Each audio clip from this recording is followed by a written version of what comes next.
Hi, welcome. In this video, I want to do a follow-up by way of Lucky Dog Training Club. And again, the prior video, I responded to their public service announcement regarding certain tools, regarding a approach, a method, and advocating, okay, for this by way of this idea that training is a learning-based exercise once a relationship problem is underway. So, in all fairness, I felt should actually respond to the uh, actual method of the Lucky Dog Training Club. So here it is. This popped up on once again on my social media feed. I guess again, you click on one, you're going to get some more coming. Okay, so that's just the way it works on Facebook. I'll have to stop clicking on these because I don't want to see any more after this. So anyway, this is it. But again, in all fairness, I want to respond. But here's the thing, okay? And just this is something I encourage people to think about is the default setting, okay? When you're going, okay, to see a dog trainer, ask yourself the question, why are you going? Okay, you're going because not because you want it's about this whole idea about learning, right? It's about, a learning base. You talk about agility and certain things. And that's all fine and well, once your relationship is on course, okay? Once it's reconciled, you can do all sorts of, fun, engaging things with your dog. But, when you're experiencing behavioral issues, okay, it represents that you're dealing with a relationship problem. Just think about that. So, when you go to, a trainer for help, okay, it's not a learning based exercise, okay? It is not, okay? You do not want to start pulling treats out and start to engage this way.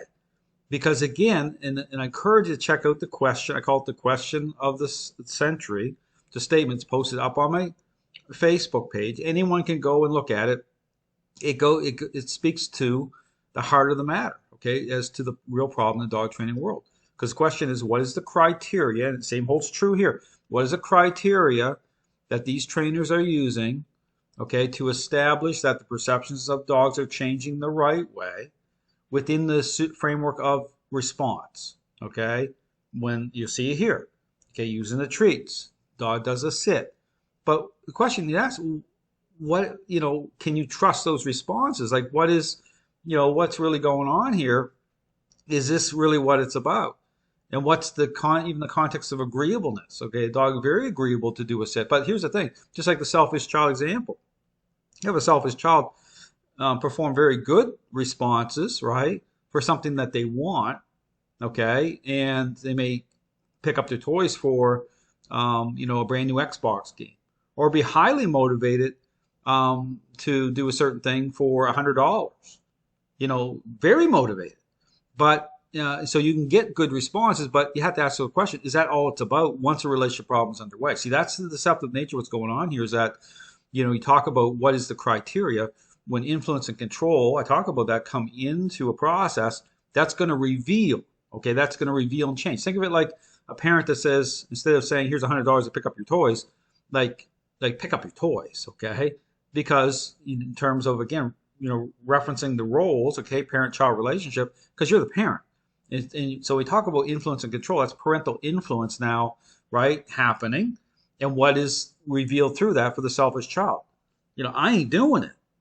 Like, think about that, okay? It's going to bring it's probably going to bring some conflict in. So here, this is why when you get a dog on the leash, you're going to see here's a leash right here. This trainer's holding a leash. Get a dog on the leash, you start to interact with the dog, you start to bring influence and control into the equation. I talk about, not the motivator is the relationship. Okay, understand. And then you want to bring influence and control in such a way. Of course, you want the dog to come into agreement with it, but that's going to be the reveal. Just like the truth, right? Last video talked about truth. Well, truth is revealed by way, again, of the criteria being part of a process. Okay, but also change.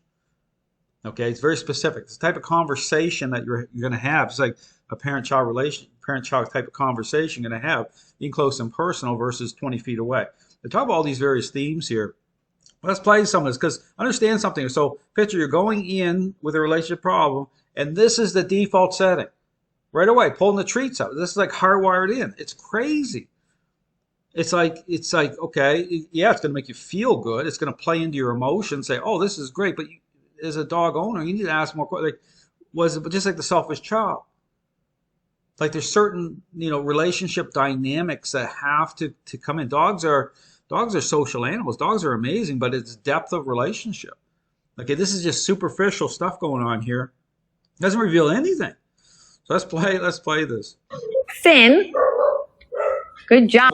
So good job, right away. Good job. Well, it's not. No, it's not good about any of this. Okay, you're there with relationship. This dog is jumping through the air, and she's turning her body right away because that's her default setting. The turn to do certain things. Okay, when you see trainers how they're moving and stuff, their first inclination is to do certain things that play into this superficial ideology.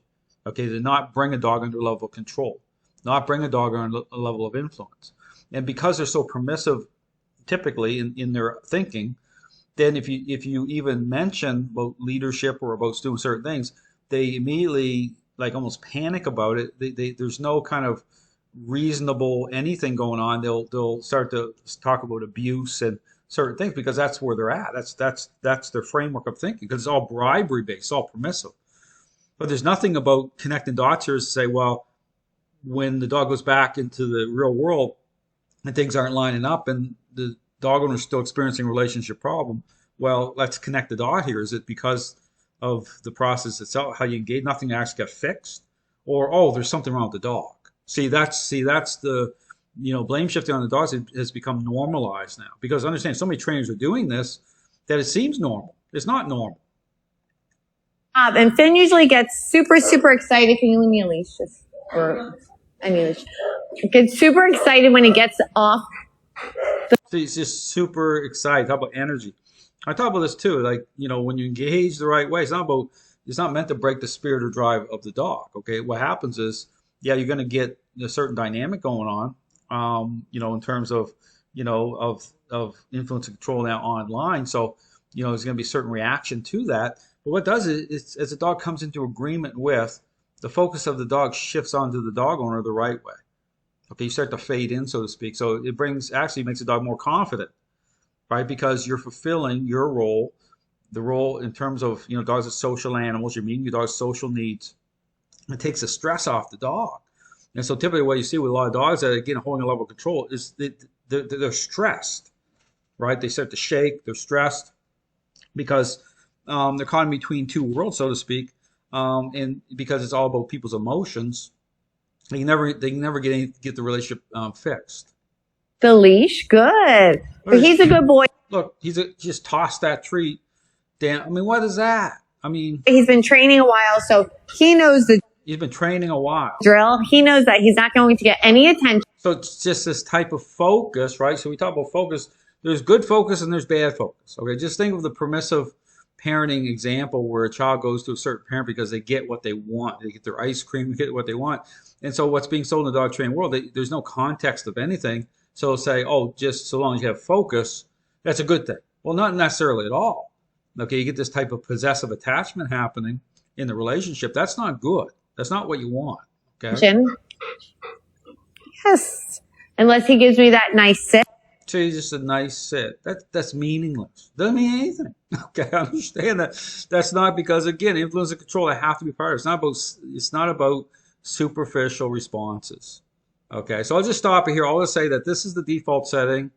My encouragement to people is think about, why you're going to a dog training in the first place, because you're dealing with a relationship problem.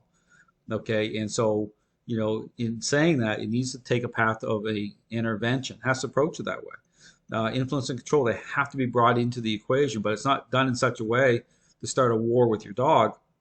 It's all about having the right conversation, okay, and the dog coming into agreement with. So certain themes I talk about, the system of training, it's a complete system, okay, it's a original source system. But again, looking at this, yeah, it's going to feed into your emotions, it's going to make you feel good in that moment. But coming out of the other side, it's a bad deal for many dogs and owners. It sets in motion a counterfeit picture within the framework of response. But again, go check out, I call it the question of the century. It's up on my Facebook page. Not a single dog trainer can respond to it. for a reason, okay? Because they don't align with, they don't follow path of an intervention. So there is just assumption based and totally inherently flawed how trainers are engaging a relationship problem. Thanks for watching.